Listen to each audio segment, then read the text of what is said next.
guys going on? It's Joseph from the Heretic Chronicles, and today, man, uh, I got the one and only. You can find him on Instagram. It's concrete underscore Fight Club, and he's got just a gallery of just violence on his page. Like if you like violence and you like people uh getting hurt like in the most nicest way possible, if y'all like seeing just like bare knuckle fights, the whole entire thing, check out his page. But bro, like before we get any further, man, like tell us your name, tell us where you're from, man, and kind of tell us like the origin story behind like why you made the account. Yeah. Well, first of all, thanks for having me on the show, bro. I really appreciate that. I really like the kind of format that you're doing. So, thanks for having me. Well, for myself, for those who don't know me already, like my name is Joshua. I'm 25 years old, living in Portugal at the moment. So my origins are in Germany. So, but 2 years ago, I decided to move to Portugal and pursue, like, let's say, a new career path.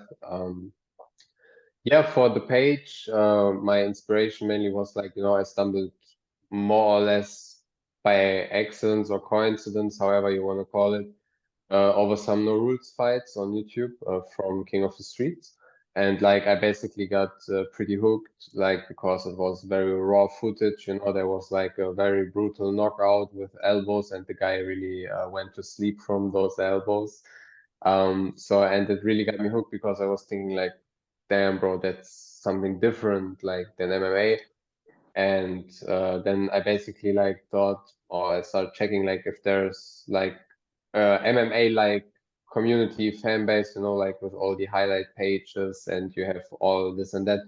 And it basically wasn't like you had, of course, like the Fight Club pages who were promoting their own stuff, but there was no like highlight page, or there was not like no one who was promoting like across all the Fight Clubs, giving like info to the fan base. So, and that's mainly like where I started the page. So, and the second aspect is to also like bring more attention to it, like for people who might be interested in it, but they don't know that these kind of events exist. So maybe they are watching MMA, they are bored, so and they don't know about it.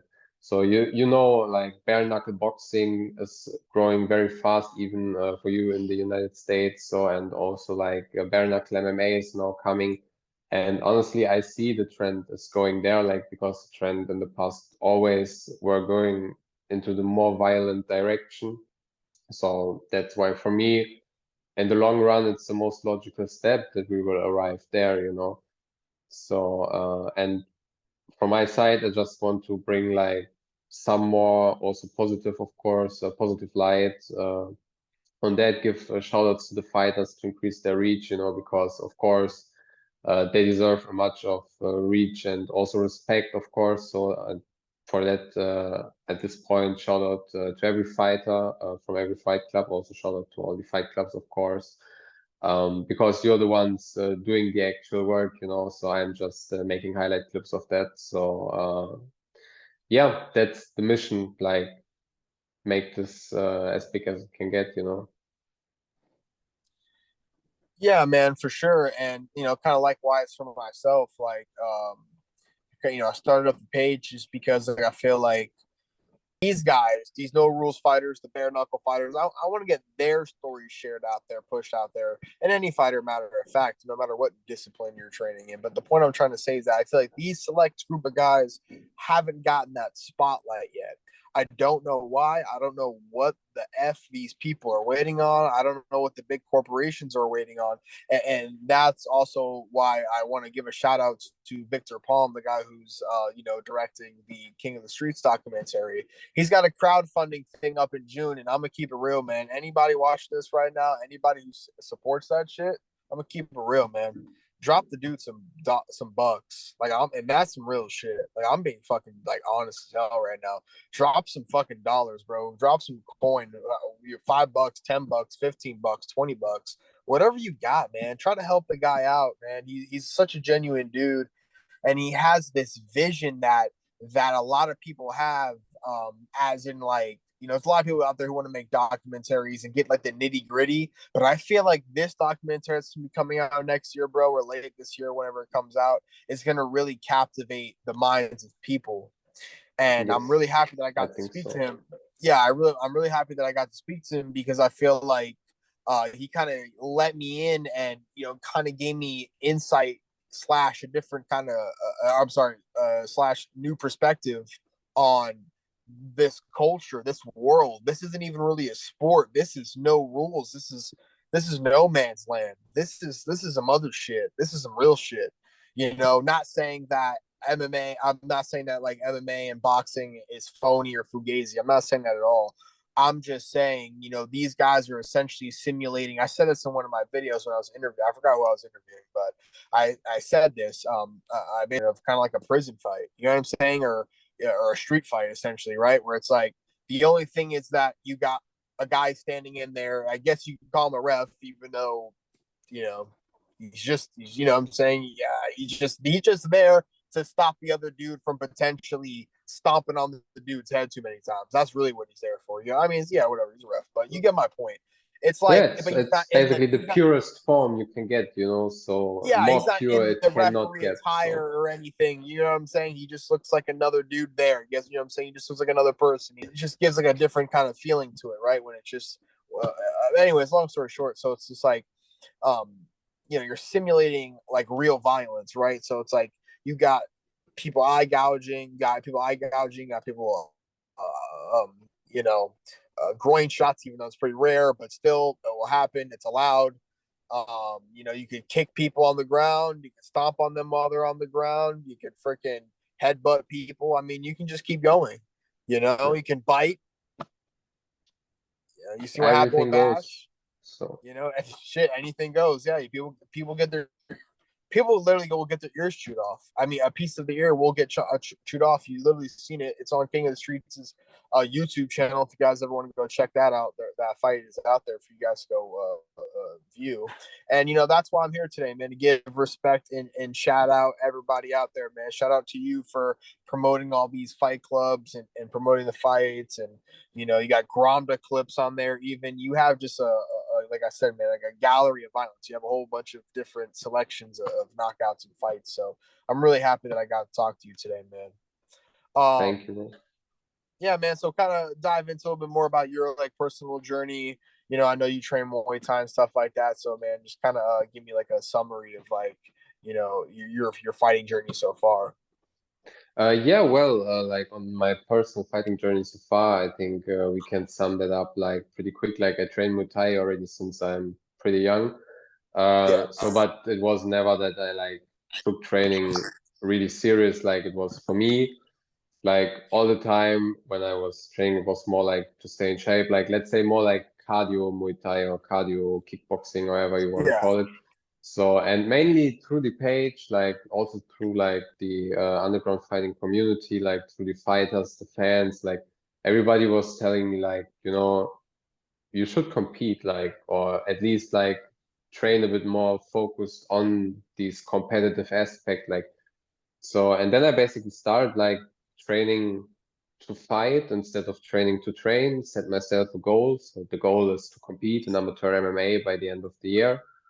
And that's what I'm working towards right now. So then I started training, additionally to training Muay Thai seriously. Like I also started training Jiu-Jitsu in the beginning of the year to improve on my ground game. And yeah, then from what's coming after that, we will see. So like, as I said, like the first goal now is to make my debut in amateur MMA. And yeah, All right, man. Well, all right. So kind of give me your perspective. So it's just like, when was the first time that or actually, what made you fall in love with violence? What made you fall in love with fighting? Like, what was the first time that, like, what's the first memory you have of seeing someone fight and you're like, oh shit, like this is awesome. Like, what? Take me back. like honestly, like from seeing someone fighting, like I would say that came also like through the underground fighting stuff. So where I really got hooked, like, because for me, always like, boxing, I was never interested in boxing. So MMA, of course, there are some really, really like nice knockouts, So, but that was not something where I would say like where I fell in love. I would say definitely like where I fell in love is when I saw like how pure it can get, So like, so that made me realize that. So, and yeah. So from myself, like from my own experience, that definitely also came when I started to increase the intensity on my training. Like, like since the beginning of the year, as I mentioned, I'm training with the goal to fight. And basically, I go 2 times a day in the morning and the evening. So and it helps me a lot, like with relieving stress. So it helps me as well a lot, like with gaining additional confidence, of course. Like I don't know if you train, bro, but I think you train. We spoke about it yesterday already. So, but Yeah, it gives you also a certain confidence. So and yeah, so that's really like so. There's a many benefits. So and of course, like you stay in shape. Uh, yeah. essentially, man, like break it down to me, like you know, give me your like kind of like philosophy on like no rules. Like, why do you think that you were saying like so? You basically were saying earlier that we're gravitating more towards violence. Could you kind of explain like that a little bit more in depth? Yeah, of course, bro. Like, when you look in the past, like you saw in the early stages of combat sports, like humanity were watching boxing, and even there they said boxing is brutal. So like, very, very early, of course, I don't know if you know, but boxing was bare knuckle, like basically same like as MMA was in the beginning, bare Yeah, yeah, knuckle. yeah, yeah. So, but then like they introduced gloves, so and people were watching boxing. So at some point, that was not enough. So then you had like different stuff coming over. You had like karate, you had kickboxing. So, and then in the end, the trend went towards MMA, So, and then MMA became pretty huge.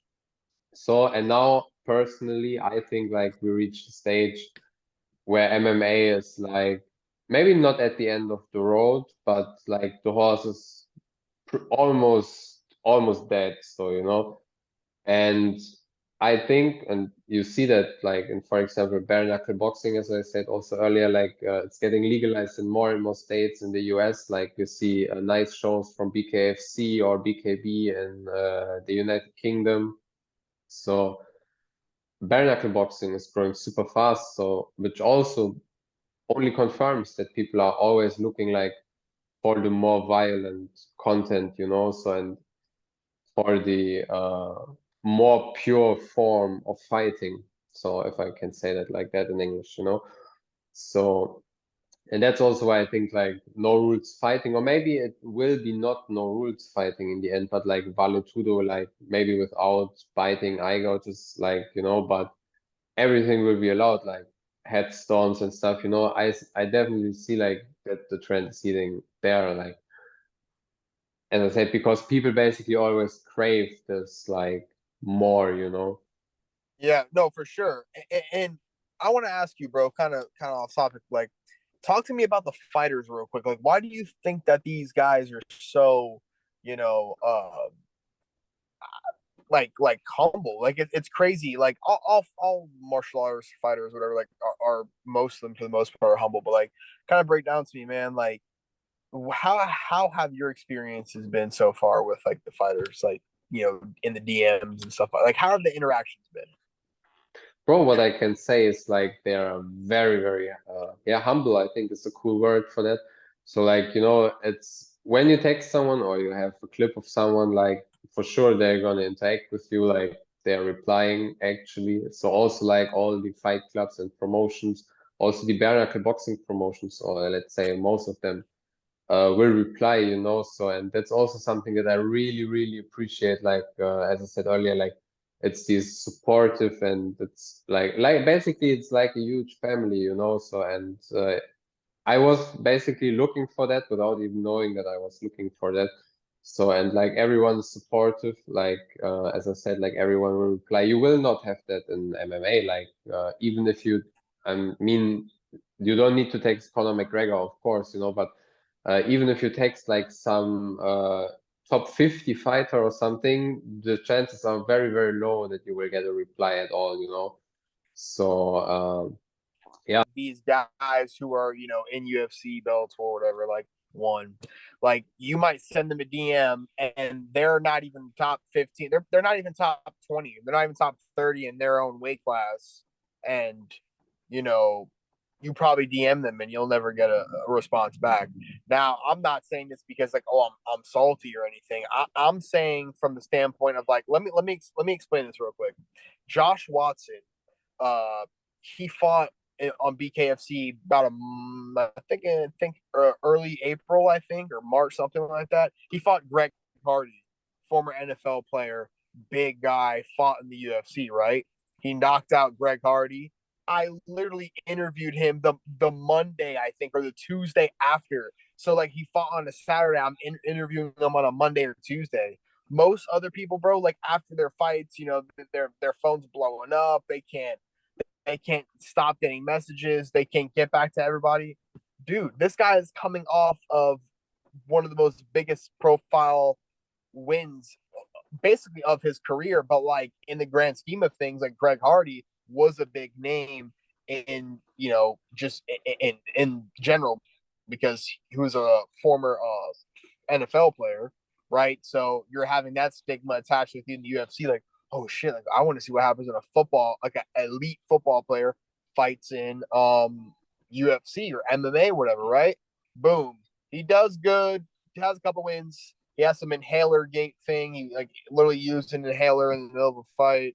He got a no contest, and then after that, he started kind of losing a lot of fights. But either way, a formidable opponent. Josh Watson knocks him out.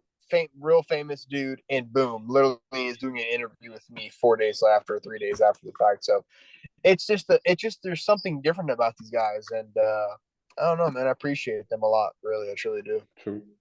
So I can only confirm that, you know, so they're very, everyone is very supportive, like everyone is helping. So like they're resharing clips, like it's really, really nice. So because as I said, like in other combat sports, you will not find that. So and honestly, I also really, really appreciate that. So on that point, also like shout out to all the promotions, to all the fight clubs, to all the fighters. You're great, guys. Thanks for everything. Like because as I said, like it's you who do the work, like, and I'm just making clips from that in the end, you know. So yeah. Yeah, man. I'm doing interviews. I'm doing trailers for fighters. I've been in contact with some organizations. Shout out Frontier Respect to the Streets. Shout out King of the Streets. They've reposted my videos before. Bare knuckle street fighting brawls. Made a trailer for them. You know, kind of just getting some reps under my belt here, man. But I just appreciate all the fighters, all the organizations, and yeah, man. So kind of tell everybody your social medias, bro. Like, you know, tell everybody, you know, before we wrap it up, man, tell everybody your social media so people can follow you. Yeah, of course, like make sure you follow my page, like concrete_fight club. So uh, at the moment, because I'm also pretty busy with training right now, so I'm not posting daily. So, but I'm used to post daily. At the moment, I would say it's more like something between 2 and 6 clips per month. But make sure you follow because the clips are pretty sick. The quality is also good. Yeah, you know, not to make too much like sound cocky or whatever, but like just drop a follow, you know. And in case you want to follow my private journey, you can also follow Joshua Schwerdtner. So maybe Jay can just link it here somewhere, so you can just follow. And yeah, of course, massive shout out to King of the Streets. Also, massive shout out to the English Wolf, Liam. Because basically, like as I said when we talked first, like when I started the page, like, and I was starting to post like the no rule stuff, like one of the first clips I posted was the soccer kick finish from Liam, and like that's also where I experienced like this super supportive kind of like, you know, because basically like I at that point I had so few followers and like everyone was resharing the clip and I was like, wow, damn, shit. So I wouldn't have expected that, you know. So and well, from there I was pretty clear like that I'm definitely going in that direction. So yeah, thanks for that, guys. Because at that point I didn't know that I needed this journey that I'm on now. So yeah, Yeah, man, I appreciate talking to you. I appreciate, you joining me today. We did it a little bit unconventional. I'm in my freaking car right now. It's raining. We had some technical difficulties over, the computer and stuff like that. So I said, what? If there's a will, there's a way. We're getting this done. I'm happy I spoke to you, brother. And, blessings to you, man. Plenty more conversation to come. And, for sure. plenty more stuff to come. I got some ideas, but we'll save them for the next videos, man, for sure. Nice, Appreciate it, bro. man. Thanks for having me.